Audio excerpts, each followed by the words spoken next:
السلام علیکم ورحمۃ اللہ وبرکاتہ۔ کیا حال ہے آپ سب کا؟ آج ہم لیسن سٹارٹ کریں گے اپنا آیت نمبر 32 سے، سورۃ مائدہ آیت نمبر 32۔ لیکن لیسن سے پہلے ہم ایک جیسے ایز یوزول کچھ نہ کچھ بات کرتے ہیں، تو آج ایک حدیث آپ کو بتاؤں گی۔ حدیث جو ہے وہ حضرت ابو ہریرہ سے روایت ہے اور صحیح مسلم کی حدیث ہے۔ تو حضرت ابو ہریرہ رضی اللہ تعالی عنہ سے روایت ہے کہ ایک شخص نے عرض کیا کہ اللہ کے رسول، میرے بعض رشتہ دار ہیں جو کہ میں ان سے تعلق جوڑتا ہوں اور وہ مجھ سے تعلق توڑتے ہیں۔ میں ان کے ساتھ نیکی کرتا ہوں اور وہ میرے ساتھ برائی کرتے ہیں۔ میں بردباری کے ساتھ ان سے درگزر کرتا ہوں اور وہ میرے ساتھ جہالت کا سلوک کرتے ہیں۔ تو آپ صلی اللہ علیہ وسلم نے فرمایا کہ اگر تم ایسے ہی ہو جیسا کہ تم کہہ رہے ہو تو تم ان کو جلتی راکھ کھلا رہے ہو، اور جب تک تم اس روش پر رہو گے ان کے مقابلے میں اللہ کی طرف سے ہمیشہ ایک مددگار تمہارے ساتھ رہے گا۔ تو دیکھیں آپ کتنی پیاری بات بتائی گئی کہ اچھائی تو یہ ہے نا کہ وہاں پر کی جائے جہاں آگے سے آپ کو برائی کو فیس کرنا پڑ رہا ہے۔ اچھے کے ساتھ تو سبھی اچھے ہوتے ہیں، لیکن اگر کوئی آپ کے ساتھ برائی کر رہا ہے تو تب اگر آپ اس کے ساتھ برائی نہ کریں تو اس وقت پھر اللہ کی مدد آپ کے ساتھ ہوتی ہے۔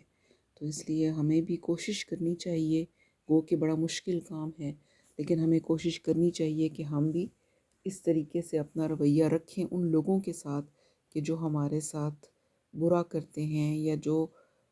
ہم سے نہیں ملنا چاہتے، جو ہمارے رشتہ دار ہیں، چونکہ ایسے رشتہ دار جو ہوتے ہیں جو کہ آپ کے ایسے ریلیشنز ہوتے ہیں جن کو آپ چھوڑ بھی نہیں سکتے ہیں، ان کے ساتھ آپ نے قطع رحمی بھی نہیں کرنی ہوتی اور ان کی ساری باتیں آپ کو برداشت کرنی پڑتی ہیں۔ تو جب ہمارے پاس ایک ایسا انسینٹیو ہوگا کہ اللہ کی مدد ہمارے ساتھ ہو جاتی ہے، جب ہم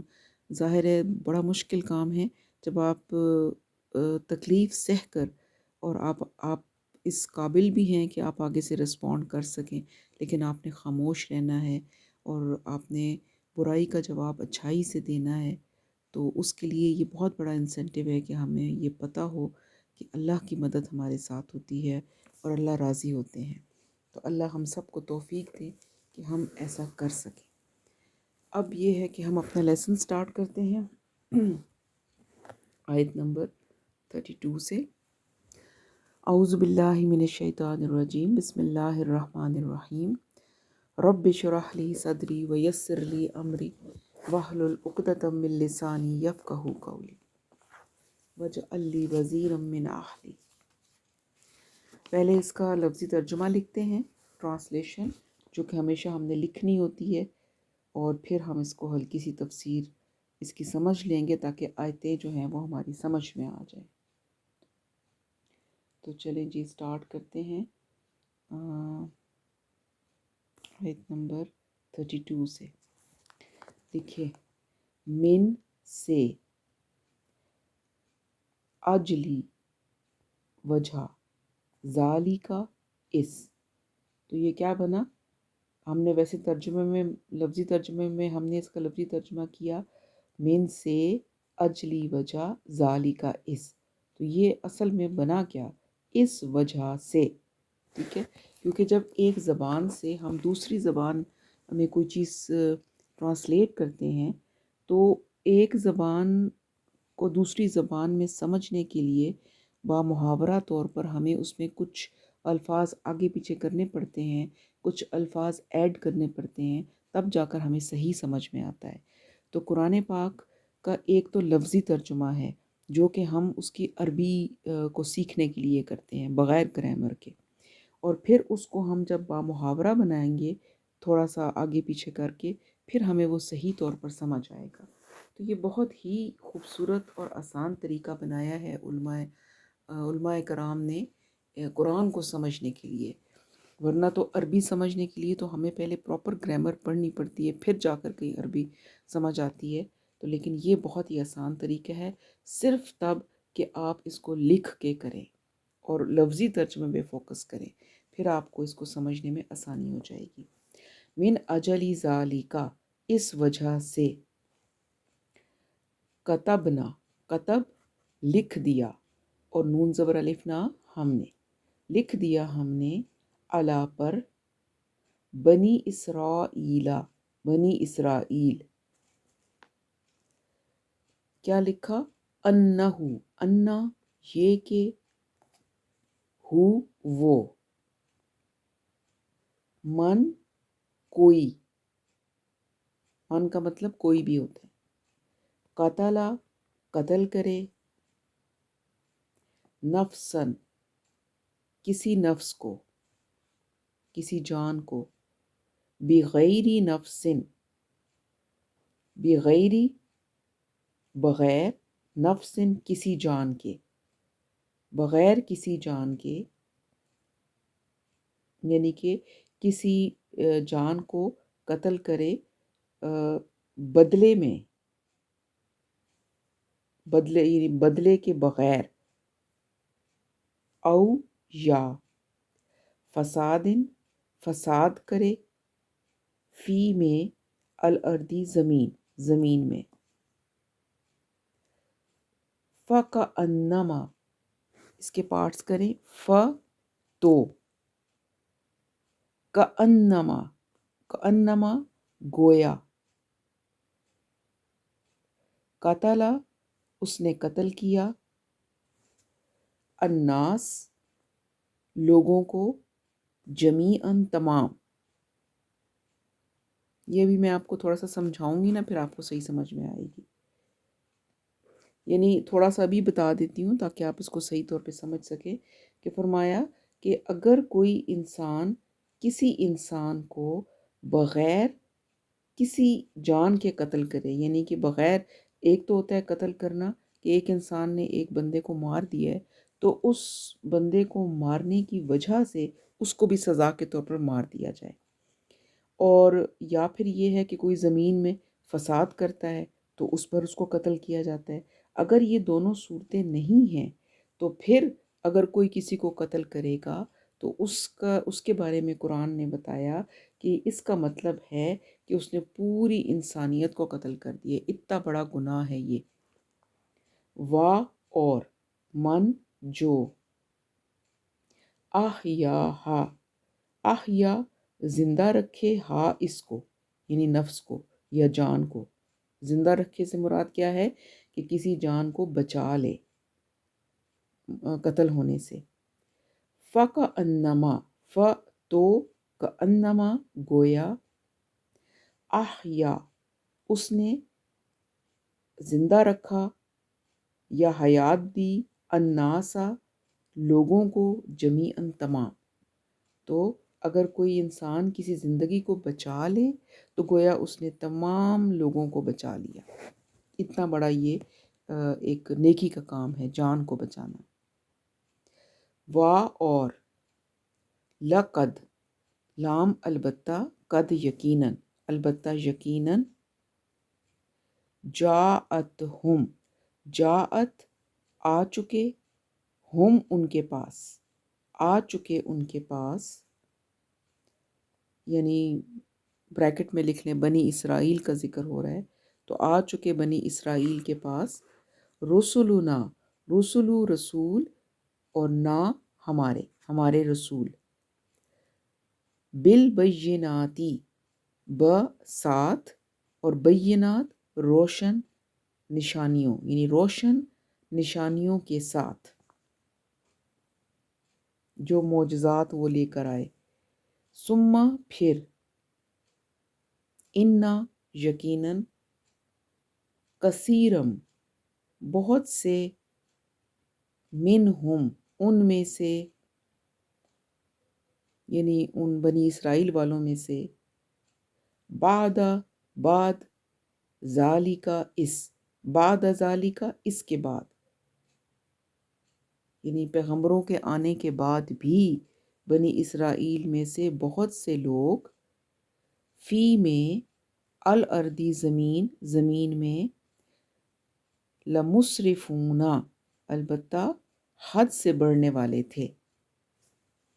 حد سے بڑھنے والے تھے. میم آ گیا نا مسرفون تو والے لگ سکتا ہے اس میں. یعنی پیغمبروں کے آنے کے بعد بھی ان کھلی نشانیوں کے ساتھ پیغمبر بنی اسرائیل میں آئے، لیکن وہ پھر بھی حد سے بڑھنے والے تھے، انہوں نے کوئی خاص پرواہ نہیں کی.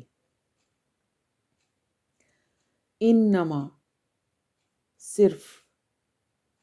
یا اس کے سوا نہیں، دونوں میں سے جو بھی لگا لیں. جزاء سزا ہے، الذین ان لوگوں کی، یا وہ لوگ جو،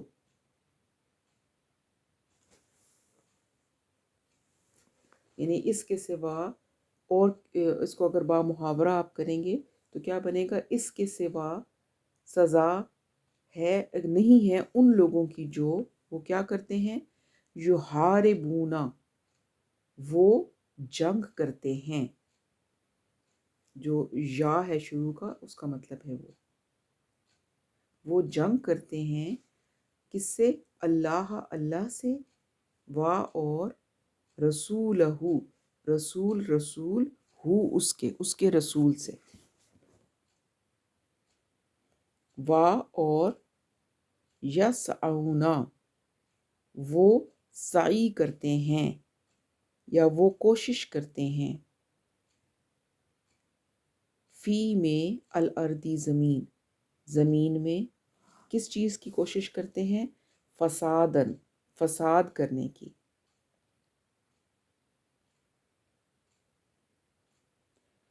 ان کے، یعنی یہ جو لوگ زمین میں سعی کرتے ہیں، کوشش کرتے ہیں فساد پھیلانے کی، اب ان کی سزا بتائی جا رہی ہے کہ وہ لوگ جو اللہ اور اس کے رسول کے ساتھ جنگ کرتے ہیں. مقصد یہ کہ ان کے اللہ اور اس کے رسول کے قوانین کے خلاف جنگ کرتے ہیں، کہ نہیں مانتے. ان کی سزا کیا ہے؟ ان کے یقتلوا،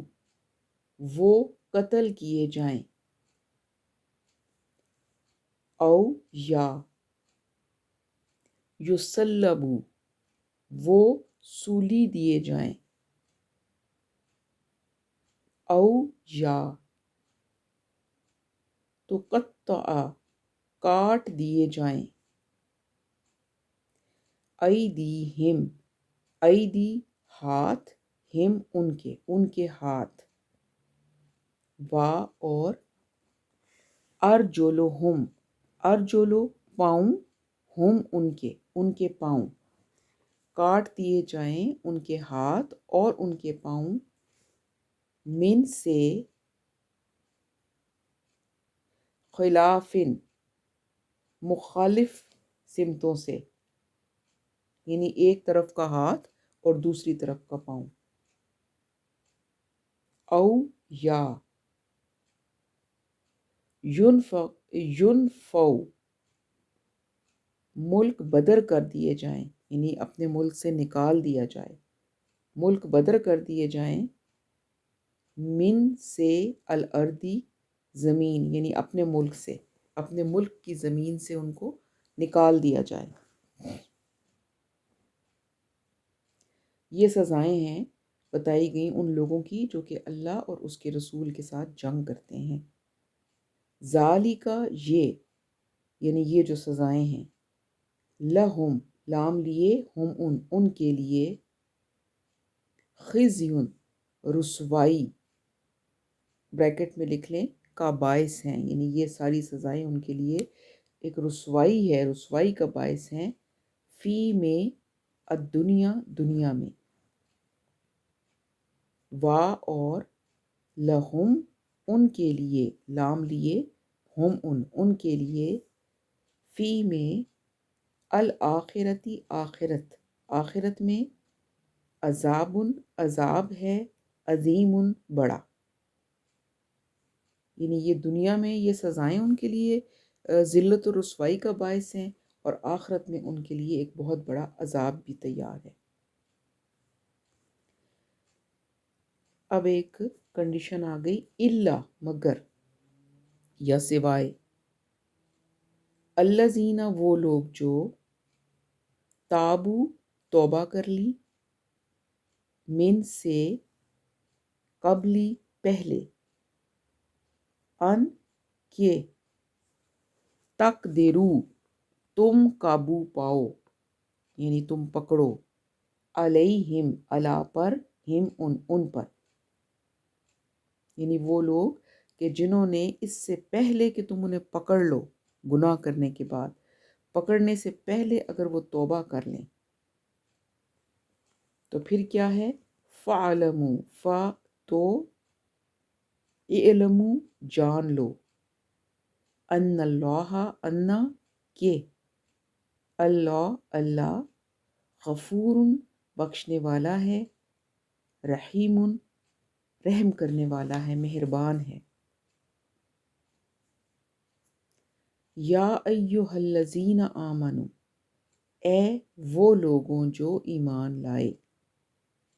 یا ایہا اے، الذین وہ لوگ جو آمنو ایمان لائے، یا اس کو مختصراً ہم کہہ سکتے ہیں اے ایمان والوں، اتقو تقوی اختیار کرو، اللہ اللہ کا، وابتغو وا اور، ابتغو تلاش کرو، الیہ الی طرف، ہی اس کی طرف تلاش کرو، الوسیلۃ وسیلہ قرب، یہاں پر وسیلہ کا مطلب آپ لکھیں قرب، میں پھر آپ کو بعد میں بتاتی ہوں، وا اور، جاہدو جد و جہد کرو، فی میں، سبیلی ہی سبیل راستہ، ہی اس کے راستے میں جہاد کرو، لعلہم لعل تاکہ، ہم تم،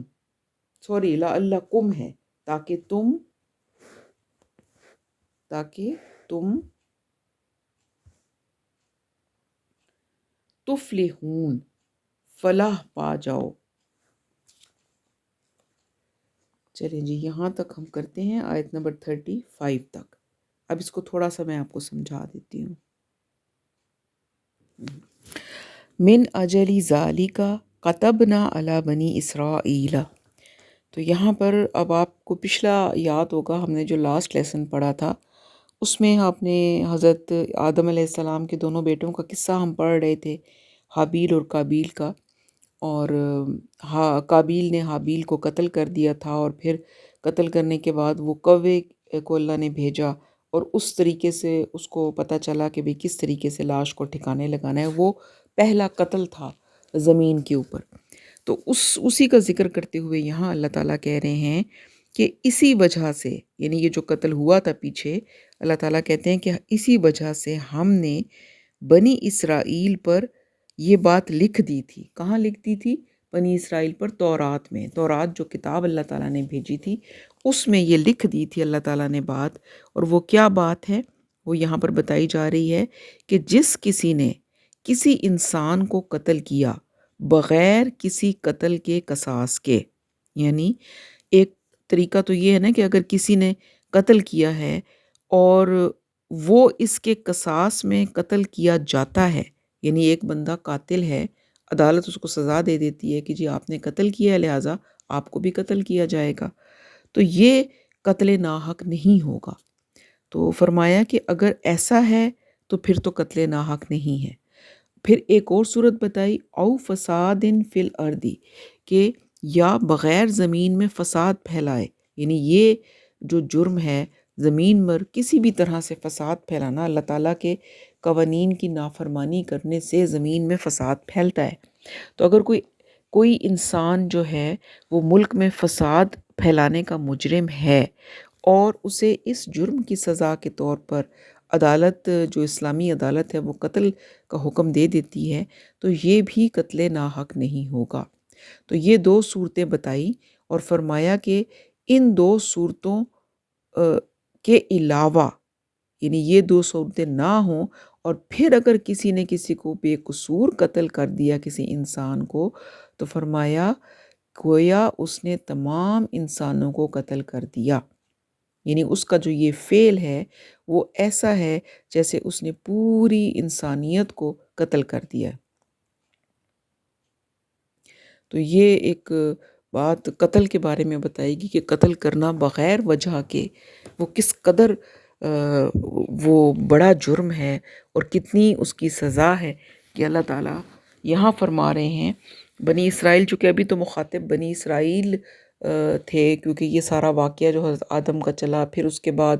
آگے بھی سلسلہ جو انبیاء کا تھا وہ بنی اسرائیل ہی میں زیادہ انبیاء آتے رہے ہیں۔ صرف نبی صلی اللہ علیہ وسلم جو تھے وہ بنی اسماعیل میں آئے تھے، جو کہ حضرت ابراہیم کے دوسرے بیٹے تھے۔ تو یہاں پر خطاب ان کو کیا جا رہا ہے، اور لیکن چونکہ قرآن میں بتایا جا رہا ہے تو یہ سب کے لیے، سب کے کو یہ بات بتائی جا رہی ہے کہ جو قتل ناحق ہے، حق والا قتل، یہاں پر دو ہی باتیں بتائی گئیں کہ یا تو کوئی انسان قاتل ہے اور اس کو اس جرم میں قتل کیا جائے تو یہ ٹھیک ہے، یا پھر اگر کوئی زمین میں کسی بھی طرح کا فساد پھیلا رہا ہے، اللہ کے قوانین کو توڑ رہا ہے، تو پھر اس کو عدالت قتل کا حکم دیتی ہے۔ ظاہر ہے کوئی انسان تو نہیں کر سکتا، ایک پراپر جو عدالت ہے اس کی طرف سے اگر یہ حکم آتا ہے تو وہ بھی قتل جائز ہے۔ لیکن اگر ان دو صورتوں کے علاوہ بغیر کسی وجہ کے کوئی کسی کو قتل کر دیتا ہے تو یہ ایسا ہی ہے اللہ کے نزدیک کہ جیسے اس نے ایک انسان کو نہیں بلکہ پوری انسانیت کو قتل کر دیا۔ اور جو کہ آج آپ دیکھیں کس طرح قتل عام ہو گیا ہے، انسان کی زندگی کی کوئی ویلیو ہی نہیں رہی ہے، اتنا بڑا جرم جو ہے وہ ہم عام زمین پر دیکھ رہے ہیں۔ اور پھر فرمایا دوسری بات، وَمَنْ أَحْيَاهَا فَكَأَنَّمَا أَحْيَا النَّاسَ جَمِيعًا، اور جس نے کسی بھی انسان کی جان کو بچا لیا، زندگی دینے سے مراد یہ ہے کہ کسی انسان کی جان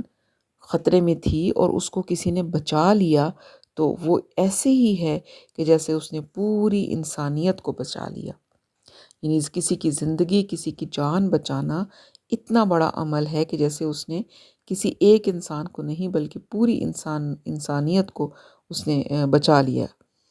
تو یہ اس کے بارے میں یہاں پر حکم جو ہے قتل، زندگی بچانا اور زندگی لینے کے بارے میں احکامات اللہ تعالیٰ نے یہاں بتا دیے کہ کس قدر زندگی لینا گناہ ہے ناحق اور زندگی بچانا کس قدر نیکی ہے۔ پھر آگے فرمایا وَلَقَدْ جَاءَتْهُمْ رُسُلُنَا بِالْبَيِّنَاتِ، اور ان کے پاس ہمارے رسول آئے تھے واضح نشانیاں لے کر۔ کن کے پاس؟ بنی اسرائیل کا ذکر ہو رہا ہے کہ بنی اسرائیل کے پاس ہمارے جو پیغمبر تھے، میں نے آپ کو بتایا تھا کہ بنی اسرائیل میں تمام بہت زیادہ پیغمبر آئے،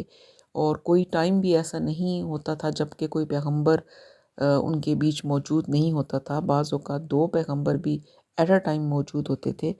اور وہ واضح نشانیاں لے کر ان کے پاس آئے، ان کو معجزات اللہ تعالیٰ نے دیے۔ پھر جو اللہ تعالیٰ نے کتابیں اور صحیفے دیے وہ سب اللہ کی طرف سے نشانیاں تھیں۔ لیکن ہوا کیا، ان تمام معجزات اور نشانیوں کے باوجود ان میں سے بہت سے لوگ زمین میں زیادتیاں کرتے رہے۔ یا ایک فرمایا ثم ان کثیرا منہم بعد ذلک فی الارض لمسرفون، یہ تمام نشانیاں دیکھنے کے باوجود انہوں نے وہ زمین میں زیادتیاں کرتے رہے، حد سے بڑھتے رہے، اللہ کی حدود کو توڑتے رہے، کہ یہ سب کچھ اللہ تعالیٰ نے جو ان کی ہدایت کا بندوبست کیا، پیغمبر آئے، انہوں نے سمجھایا، لیکن انہوں نے اس کی پرواہ نہیں کی۔ تو یہ سارا کچھ جب ہم پڑھتے ہیں تو ہم اس وقت سوچیں کہ ہم بھی تو آج یہی کچھ کر رہے ہیں، ہمارے پاس بھی تو اللہ کی کتاب موجود ہے، اس میں تمام احکامات موجود ہیں، لیکن اس تمام چیزوں کے باوجود ہم بھی اللہ کی حدود کو توڑ رہے ہیں۔ صرف قتل ہی کو دیکھ لیں کہ کس قدر عام ہے یہ قتل آج، کہ کوئی چھوٹی سی بات کے اوپر کوئی کسی کی جان لے لیتا ہے، اور جان بچانا تو ان کی کوئی کوشش بھی نہیں کرتا، کہ وہ کہتے ہیں کہ بھی ہم کیوں کسی کے جھگڑے میں پڑے۔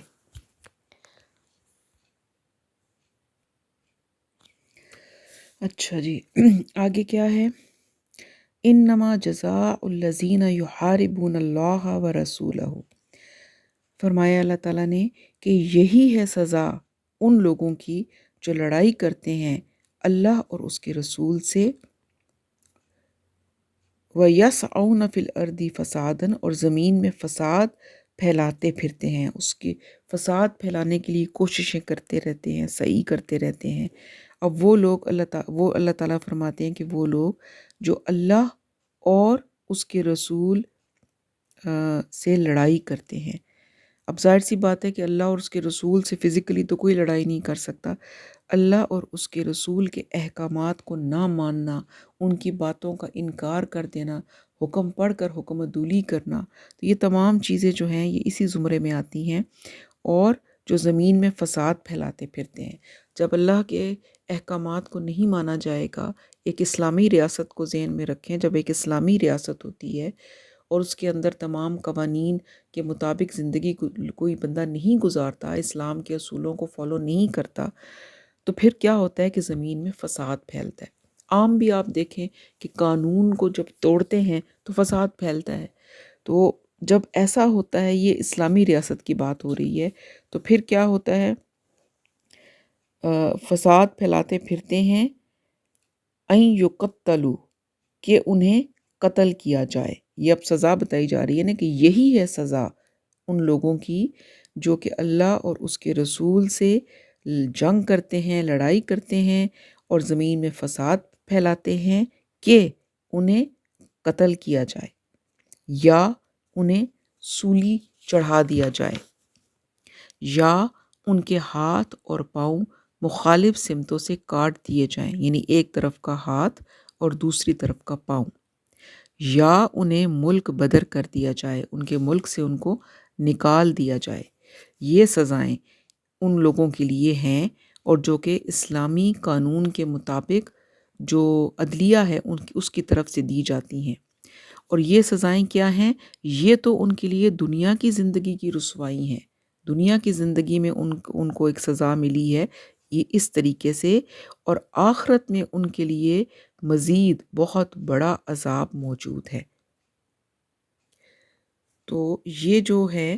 یہ یہاں پر اسلامی معاشرے کے بارے میں، اس کی ڈیٹیل میں بہت زیادہ میں نہیں جاؤں گی، یہ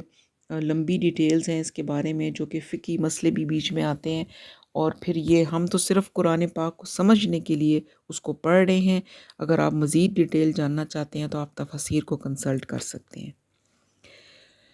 اچھا، آگے فرمایا اِلَّا الَّذِينَ تَابُوا مِن قَبْلِ أَن تَقْدِرُوا عَلَيْهِمْ، سوائے ان کے جو توبہ کر لیں اس سے پہلے کہ تم ان پر قابو پاؤ، یعنی پکڑے جانے سے پہلے ایسے لوگ جنہوں نے یہ گناہ کیے ہیں اگر توبہ کر لیں تو پھر ان کے لیے رعایت کی گنجائش ہے، لیکن جب پکڑ لیے جائیں گے تو پھر ان کے لیے توبہ کا دروازہ بھی بند ہو جائے گا۔ یہ ساری باتیں جو میں آپ کو بتا رہی ہوں میں اپنے پاس سے نہیں بتا رہی، تفاسیر کو کنسلٹ کر کے جو کہ مفسرین نے لکھا ہے اس کے حساب سے بتا رہی ہوں۔ ظاہر ہے میرا علم تو بہت محدود ہے، اور زیادہ تر ڈاکٹر اسرار احمد کو میں کنسلٹ کرتی ہوں، اور یہ جو آج بھی تفسیر آپ کو بتا رہی ہوں یہ انہی کی جو تفسیر ہے اس میں سے آپ کو بتا رہی ہوں۔ فَاعْلَمُوا أَنَّ اللَّهَ غَفُورٌ الرحیم، بس جان لو کہ اللہ تعالیٰ مغفرت فرمانے والے اور مہربان ہیں، یعنی اللہ کو معافی پسند ہے، اللہ معاف کرتے ہیں، اللہ بہت مہربان ہیں، اللہ موقع دیتے ہیں سدھرنے کا۔ اس لیے فرمایا کہ اگر یہ سارے گناہ کر کے بھی اگر کوئی توبہ کر لیتا ہے اللہ تعالیٰ سے تو پھر اللہ تعالیٰ سے امید ہے کہ وہ معاف فرما دیتے ہیں۔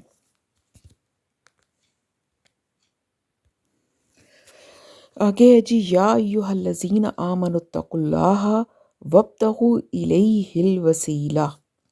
اے ایمان والوں اللہ کا تقوی اختیار کرو اور اس کی جناب میں اس کا قرب تلاش کرو۔ یہاں یہ اس آیت یہ تھوڑا سا اس میں یہ وسیلہ کا لفظ کافی کنٹروورشل رہا ہے، اور اس کو تھوڑا سا میں ایکسپلین کرتی ہوں جیسا کہ ڈاکٹر اسرار احمد نے اس کو ایکسپلین کیا۔ تو وسیلہ جو ہے اردو میں، وسیلے کا مطلب ہوتا ہے ذریعہ، ذریعے کے معنی میں آتا ہے، یعنی کسی تک پہنچنے کا کوئی ذریعہ بنا لینا، سفارش کے لیے کسی کو وسیلہ بنا لینا۔ لیکن عربی زبان میں وسیلے کے معنی جو ہیں وہ قرب کے ہیں، ٹھیک ہے نا؟ تو بعض الفاظ ایسے ہوتے ہیں کہ جن کا عربی میں مفہوم کچھ اور ہوتا ہے، اردو میں کچھ اور ہوتا ہے۔ جیسے کہ ایک لفظ بولا جاتا ہے ذلیل، تو عربی میں اس ذلیل کے معنی کمزور ہوتا ہے۔ ہمارے ہاں تو اس کو ایک طرح سے بہت ایک غلط لفظ کے طور پر استعمال ہوتا ہے نا، ایک گالی یا اس طرح، لیکن عربی میں اس کا مطلب ہوتا ہے کمزور، ضعیف۔